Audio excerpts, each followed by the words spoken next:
you've ever felt a bit uncomfortable admitting that you want more, more income, more margin, more time, or, a moment of wondering whether you are allowed to want this at all, you're not alone, especially if you are someone who takes your faith seriously.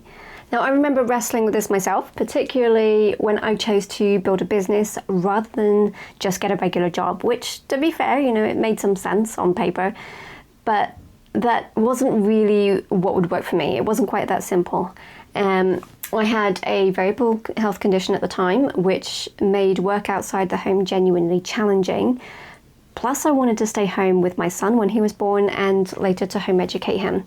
And it wasn't that I was trying to avoid work. If anything, I was working harder than I ever had done before, because building a business meant learning how to build a business in the first place and then actually doing it. And that meant learning new skills, new systems, new responsibilities, and you had to do this all at once. And what I found discouraging wasn't the effort, it was the amount of work going in with very little coming back out at first. There was a lot of setup, a lot of learning, and I learned the hard way by trying to piece everything together by myself, rather than having someone show me a clear path. And somewhere in the middle of that, I noticed something else, and that was that I wasn't holding back on the work, but I was holding back somewhat on being visible. After building everything quietly behind the scenes, which is, where I feel most comfortable, I struggled when it came to put myself out there.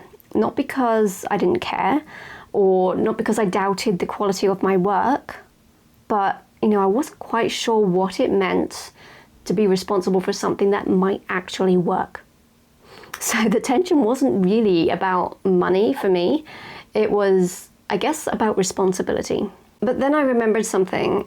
We are called to be faithful with what we've been given, our time, our skills, our opportunities, and then steward whatever fruit comes from that with God's help. A good example of this is Lydia in the Bible. She was a businesswoman. She was successful, and she used the fruit of that faithfulness to support God's people. She opened up her home, and she created a space for the early church to meet. And her story isn't about pursuing wealth for its own sake. It's about faithfulness that created capacity for what God could do with the fruit of her work. And that distinction matters. The aim isn't to earn as much money as possible. It's to be the best steward of whatever God provides. You can't be as generous with your time if you are constantly hustling or trading hours for income. And it's much harder to give generously when there's very little margin to give from. So someone who makes a lot of money with their business doesn't automatically mean that they have misplaced priorities.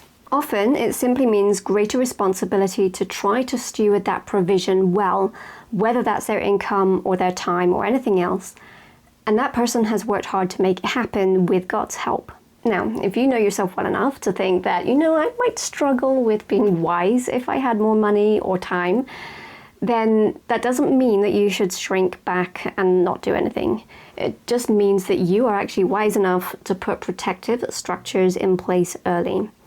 Accountability, guardrails, people that will help you to stay grounded. There really is a lot of wisdom in doing that before the money goes to your head and you're tempted to trust in yourself for your provision or get carried away with whatever the world considers valuable. So if you've ever felt tension around wanting more, not out of greed, but out of a desire to steward your life well, you're not strange and you're not unspiritual. You are probably just taking responsibility for your skills, your gifts, and time seriously. I'm curious, have you ever noticed yourself holding back when it came time to be visible or to step forward even after doing the work? Go ahead and let me know in the comments below. I hope I'm not the only one, and I will see you in the next video.